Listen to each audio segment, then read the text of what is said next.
What's up, my friends? This is Tim from Third Wave Sabotage, and today we're going to be unboxing this new Iron Grenadiers bat. Check it out. Unintentionally, I dressed in the same color palette as the bat. Black sweatshirt, black hat, red sweatpants.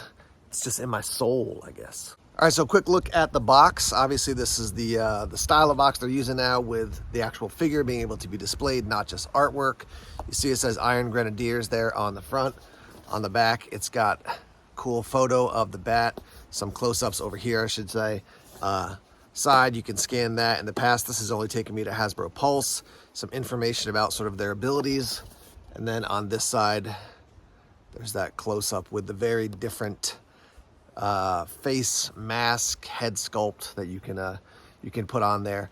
Iron Grenadiers, right? So if you know the timeline of Cobra, G.I. Joe, Destro. So Iron Grenadiers work for Destro, but depending on which line of G.I. Joe you're looking at, they sort of work with Cobra. They don't work as much with Destro. Destro and Cobra are working together. If you watch or listen to the Audible Interlude podcast or video cast, they just got done reviewing Operation Dragonfire, where you see some characters who are really Iron Grenadiers, but they're working with Cobra. It's all mixed up together, but there is no original Iron Grenadiers bat that I know of, so this is a new character. I like what they did here. I actually, as you probably saw in the unboxing part, I got 4 of these because I'm going to sort of army build these guys and then have 3 of the actual Iron Grenadiers and all those guys working with Destro. But anyhow, let's take this out of the box. All right, so taking a look at what we get with it, obviously you get the figure. It's coming with that new sort of single-eyed head setup. You got the normal bat head setup, 2 hands, then you have the attachment. So it looks like a claw. You got the flamethrower, you got a gun or a laser, you got a chainsaw as well, which is cool. And then the backpack. I love the color tone. I love the gold, but also mixed in with that red and that black as well. And then here, at first I was like, oh, I forgot to put some parts in, but you got looks like a battle armored chest plate and then a clear smooth chest plate. So we'll check those out as well. And as you can see, you do have that sort of look to the internals of the bat there as well. Let's do a once over of the figure.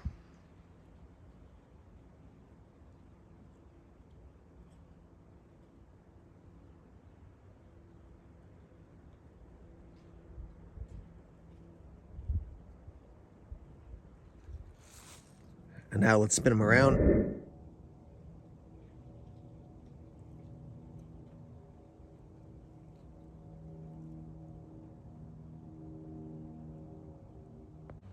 All right, so there's a close-up of the head. Just a lot of nice paint apps there. And this head pops easily off. You can replace it with the other one. Let's do that right now so you can see what the standard bat head looks like. And there's your standard bat head. The original bats in the Real American Hero line, 3 3/4, were some of my favorite characters ever. So I'll probably be going with this head for my setup. But that looks great. I love the computerized sort of neck setup there.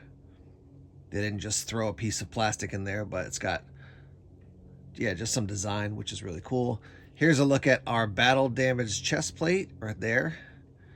Maybe they could have made it a little bit more damaged, but the thing I like about it is you can still see everything pretty clearly through there, despite or even with the battle damage. So let me swap that out and put the other one on now. And there's just the straight up clear one. Looking good. I'll leave that one on for now. I just do love the fact that these guys are, they're battle android troopers, right? And yet they have some very conventional weapons like these. I don't know if they're tear gas or some sort of grenade like that, but yeah, just cool that they combine those 2 things together. There's a look at the pistol. I love that they put some paint on that. They didn't just make it all black. It's got that light underneath. The slide painted, I think, is really cool. And obviously fits nicely in the hand. And let's swap out the hands now and give you a look at some of the what they offer as far as weapons for the bats. All right, so there you can see the claw and the chainsaw as well. It's got the backpack on as well. And one thing I will say, I mentioned this in my Nemesis Immortal review, but the lock-in on this backpack, similar to the Nemesis Immortal, is quite good. I don't know what they're doing to improve it, but it is definitely locked in nice and solid. There's a look at the backpack. So I have heard some people mention the fact that you've got a couple weapons pointing up and then one pointing down seems strange to them. I kind of like it as opposed to all 3 in there. It's just unique. I do like the paint app there on the side with the red paint. That's a nice addition. Obviously, he's got the holster there. We'll pop the gun in now so you can see what that looks like. That's an intimidating character right there. There's a look at the gun in the holster. I don't know if they'll come out with it for this bat, but Gridiron Props has a grenade launcher attachment in the original yellow and black that you can buy for about 12 bucks that you put on the hand here. I'd love to see that in this color as well. I think I would pick one of those up and make one of these bats a Grenadier bat. But you can see the connection there is, it's awesome. Doesn't look weird or forced. It looks like it's connected well. Same thing with the claw on this side. Yeah, I mean, just a great looking trooper there. Here's a quick look at all 4 of the attachments.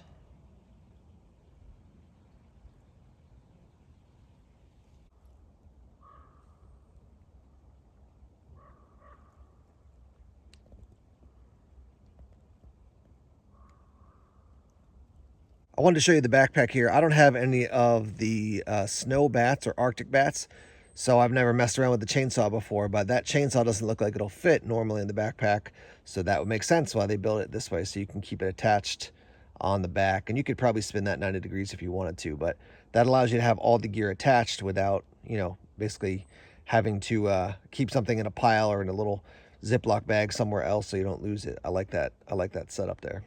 So let's talk about bats real quick. So Battle Android Trooper. First ones came out in '86 in the Real American Hero line. If you had the original, you know that the face was silver on that one, and yet on the in the Sunbow cartoon, the face was red. They definitely looked very similar, but that was a little bit of a difference. I like the silver face myself, personally, more than the red face on that original one.